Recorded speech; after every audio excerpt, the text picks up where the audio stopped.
For those of you in the room that don't know me, I'm Simon Baines, one of the tax partners here at Cooper Parry. Unlike Nick, I've got a lot of bullet points. Now I'm going to talk to you about a pretty technical subject, so against my better judgment usually I'd like to have a picture. I haven't got any spaceships or trains or anything like that. So that's the bad news. There isn't really any good news to go with it. So you're stuck with what we've got. So I'm going to talk to you about what is a really sort of significant change to tax planning, the soon-to-be implemented General Anti-Abuse Rule. We'll talk about some quite a bit of detail on that. I'm also going to look at some pre-GAR planning opportunities, GAR being the General Anti-Abuse Rule, and then just very briefly touch on RTI and remind you of your requirements under that. So before we start looking at the GAR, it's worth recapping on where we are in the tax environment. Last week at the same seminar, I sat in at the introduction. I wasn't here today, and Pete referred to all you naughty tax avoiders out there and set it up for me, which I thought was great.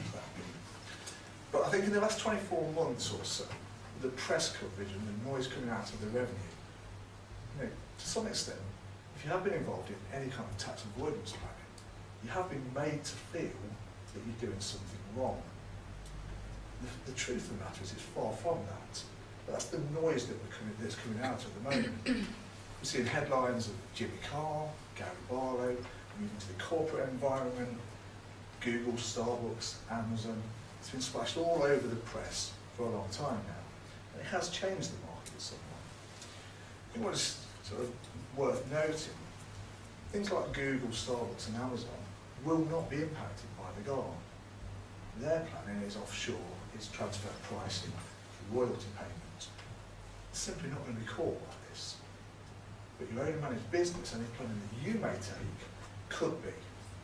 Now, Chance has also been on record stating that he finds tax planning to be morally repugnant. If you delve into his family's inheritance tax affairs, I'm pretty sure they're probably get caught by the GAR. But you'll see, they're in place now, so it's okay. We'll come back to that. So, why the need for a GAR? Well, one or two countries around the world have already got some kind of general anti-avoidance rule, and it works quite successfully. In Australia, for example, you can go to the revenue and clear a planning idea before you take it to the market, so you have a lot of comfort. We have nothing like that here, but the GAR itself has been talked about for a long time now. And in an attempt to curb what the revenue see as aggressive tax planning, in December 2010, government asked Graham Aronson QC to lead a study in relation to general anti-avoidance. And that's a key word at this point, anti-avoidance. Those of you who are really bright, Graham, AAR, and GAR, well, that's part of the recruitment process, I don't know, well, that's just me probably. So he led this study, and he published a report in November 2011. Thankfully, he recommended a much more narrowly focused general anti-abuse rule. Now that's good news for tax practitioners. General anti-avoidance covers everything. General anti-abuse, you'll hear me refer to the word abuse quite often in this, and that's good news. And that was targeted at what is defined in the revenue's words as abusive tax avoidance schemes. More on that, I guess, later. So we have Finance Bill 2013, the draft GAR legislation was published, and it effectively follows the recommendations of Graham Aronson QC. It will be effective from Royal Assent. The Finance Bill will receive Royal Assent later this year, usually around mid-July. And if you want a political statement, the GAR is set to underpin the premise that all taxpayers should pay their fair contribution, whatever that might be. That's what they're saying. Now, over many years, tax law has been tested through the courts. And we've relied on a number of court decisions in tax planning Bad news is that the GAR, you could put all of those to one side, or generally put them to one side. And things that we've relied on, this is specifically referred to in the guidance. And I'll read the first bit of this. No man in this country is under the smallest obligation, moral or other, so as to arrange his legal relations to his business or to his property, as to enable the Inland Revenue to put the largest possible shovel into his stores. Lord Clyde, recent tax case 1929. Now, as a tax practitioner, wouldn't it have been great to be in court to hear someone say that? And we've relied on this. We've relied on this type of court ruling and decision when implementing tax planning. But as I say, these type of statements are being put aside. We're only drawing a line in the sand and saying going forward it's going to be different. So that's, we know it's coming. We know it's coming from around July. What does it cover? Well, most taxes. All the main taxes, income tax, capital gains tax, IHT, corporation tax, SCLT, which the chapter particularly doesn't like. You notice on there there's no VAT. Well, VAT is very tightly controlled by legislation at the moment, and the abusive arrangements of VAT appear to be a thing of the past. Certainly sort of early 2000s to mid 2000s, and they seem to have disappeared. So there's less abuse around VAT at this stage. It's missing NICs as well. Well, NICs are going to be implemented. Their goal will extend to NICs, but it will require separate legislation. So at this stage, or from July of this year, it will be excluded from it, but it will come at a later date. Now, just returning to the primary stated purpose of the GAR, well, that is to deter the entering into of abusive arrangements. Is that word again, abusive? Now, if it isn't abusive, the GAR simply cannot apply. Begs the question, what is abusive and what isn't abusive? I'll come on to that in a moment. The good news is, going back to that point of abuse, what we might term as the centre ground of tax planning will fall outside of the GAR. And that might be sort of reconstructions of group affairs or remuneration strategies of some of the shareholder directors. That will fall outside of the GAR. So turning to abuse, when we run through this, I'm not convinced you'll be any wiser. Let me tell you, for the GAR to apply, there must be, firstly, an arrangement involving tax avoidance. Now, the best will in the world, that can be anything. If you take a dividend over a bonus, there is an arrangement. And the tax position is different, so there is tax avoidance. But let's not worry about that one too much at the moment. The obtaining of a tax advantage was the main, or one of the main purposes of the arrangement. Back to the same question. You may choose to take a dividend because the tax position is better. Well, when we're looking at it, we think, crikey, we're going to be caught for everything here. But surely it's not abusive. So then you get to the definition of abusive. And I'll read this to you. This is known as the double reasonableness test. And the arrangements are abusive if they are arrangements the entering into or carrying out of which cannot reasonably be regarded as a reasonable course of action in relation to the relevant tax provisions, having regard to all the circumstances. And I thought, what the hell does that mean? Does it really mean anything to anybody? Double reasonableness. We can interpret that pretty much any way you want to. So I revisited it many times, looked at guidance, wait for the guidance to come, revisit it, have a different opinion. But what we get to now is the focus is on reasonably be regarded. And then from that, there is a question. And I have to read this question for me. No. And to determine that point, it is, whether there can be a reasonably held view that entering into the arrangements in question was a reasonable course of action. Okay, a reasonably held view. Okay, so I tried to make this a little bit lighter, so I thought, well, tax is great if you like it like me. So a lot of people seem to like football, so I thought I'd chuck a bit of football into it instead. Now, for those of you who don't like football, apologies, but for those of you that do like football, I'm sure you'll be pretty aware that Luis Suarez of Liverpool recently bit the arm of a Chelsea defender during a game. So in the football gore, you might say to yourself, whether there can be a reasonably held view that biting an opponent during the game was a reasonable course of action. And we think, well, there's many opinions in football, but most people will say, well, no, that isn't a reasonable course of action. There cannot be a reasonably held view. And Luis Suarez would fall foul of the football gore, if there was one, and get a 10-match ban, as he did. But what if the situation where he hadn't bitten somebody, he sort of kicked out at them, perhaps hadn't connected, he just kicked out under provocation? You ask the question again, whether there can be a reasonably held view that kicking out at somebody was a reasonable course of action. Now, I've debated that point with some friends just to test the point. And some of them say, well, absolutely, it's not reasonable. You cannot kick out at somebody. But some of them say, well, under provocation, well, I understand it. Now here we have a problem. We have a different view.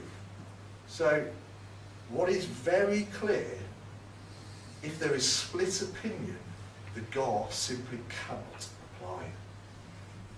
So you put that back to the tax. There's many, many different opinions of tax and interpretation of law. Again, if there is a different opinion, the GAR simply cannot apply. Now there are some caveats to that. Extreme political views and things like that will be discounted. But it's important to know that that is, for us, it's a benefit to us as tax practitioners where there is doubt the GAR cannot apply.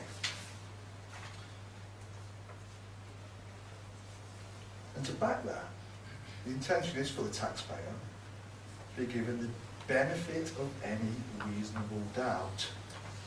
So it's like the triple reasonable test, I don't know. But so the revenue, to give you that benefit of doubt, the revenue have to establish abuse. And to do that, they have to show that the double reasonableness test has failed. Now, you can read that and think, well, they're bound to say it's failed. They can find any reason to say it's failed. It's something else that helps us, therefore, in view of that.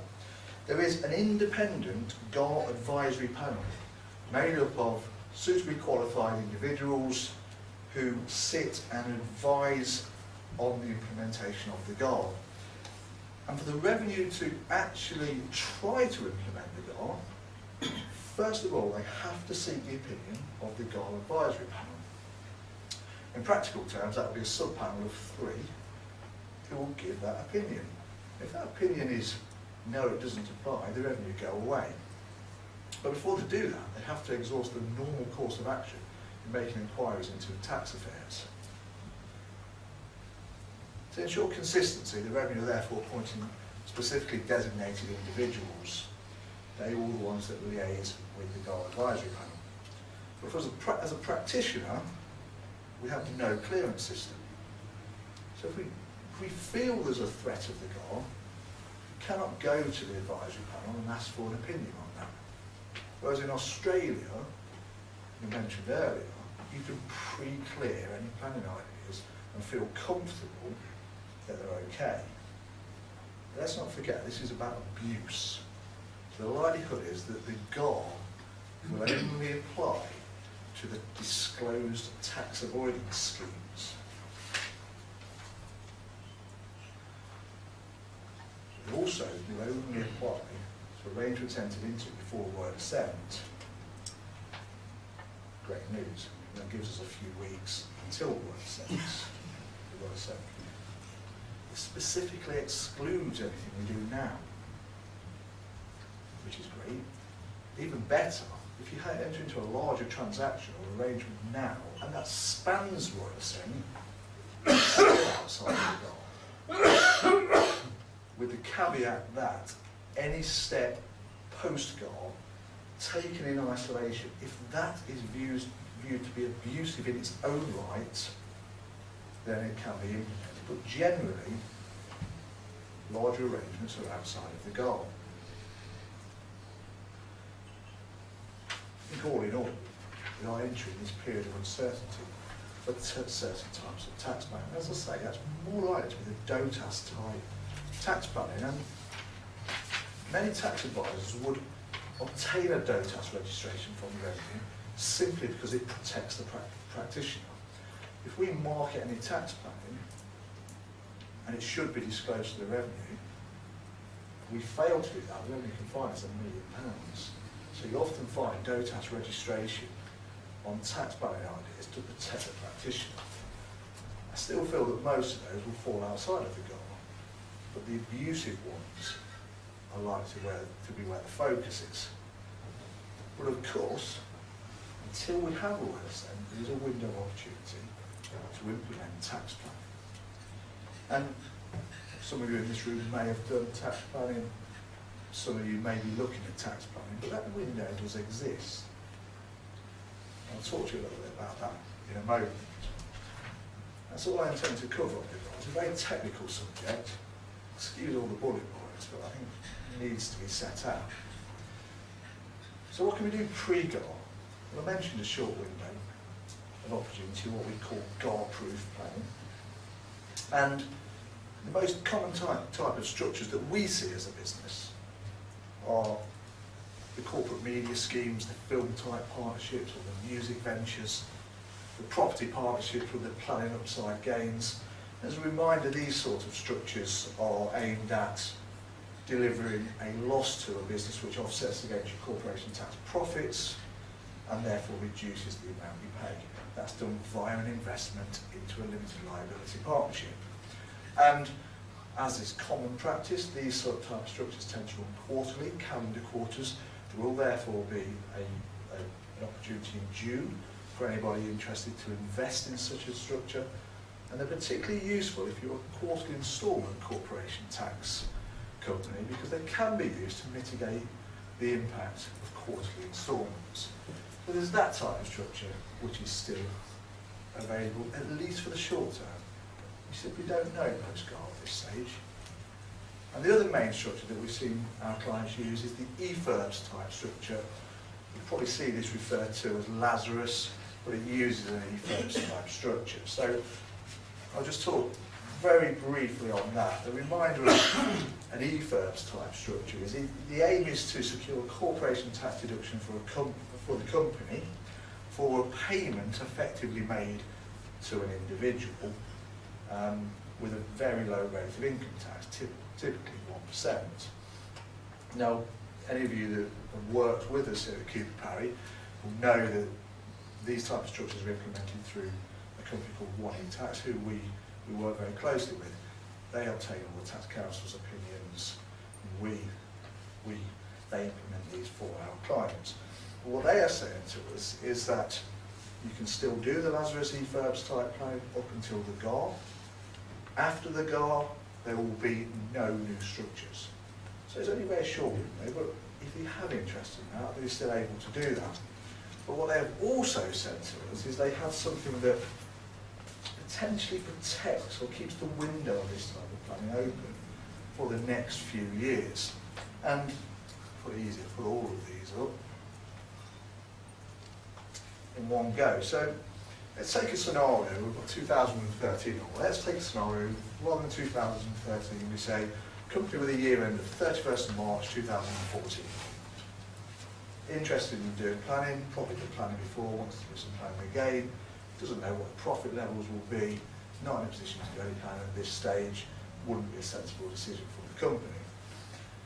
But let's say you enter into a contract between the company and the director or shareholder for the loose 31 March 2014 year end. And that contract says, now this is entirely flexible, let's just say, it says something like, if the company makes a profit of 500,000, a payment to that director or shareholder will equal 50% of that. If it makes 750, it will equal 60. If it makes $1 million, it equals 75. As I say, that's entirely flexible. It could all say the same thing. However high the profits are, it could say the same thing. But you do that now. You also, at the same time, set the position for 2014, 15, and so on. The key point, all of the contracts are entered into pre-GAR. If you remember what I said earlier, anything entered into pre-GAR cannot be caught by the GAR.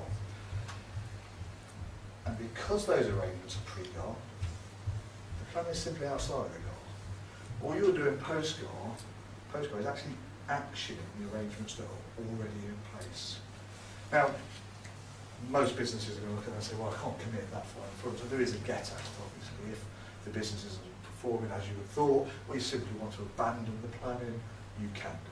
There's a very, very high level view of what that type of planning does.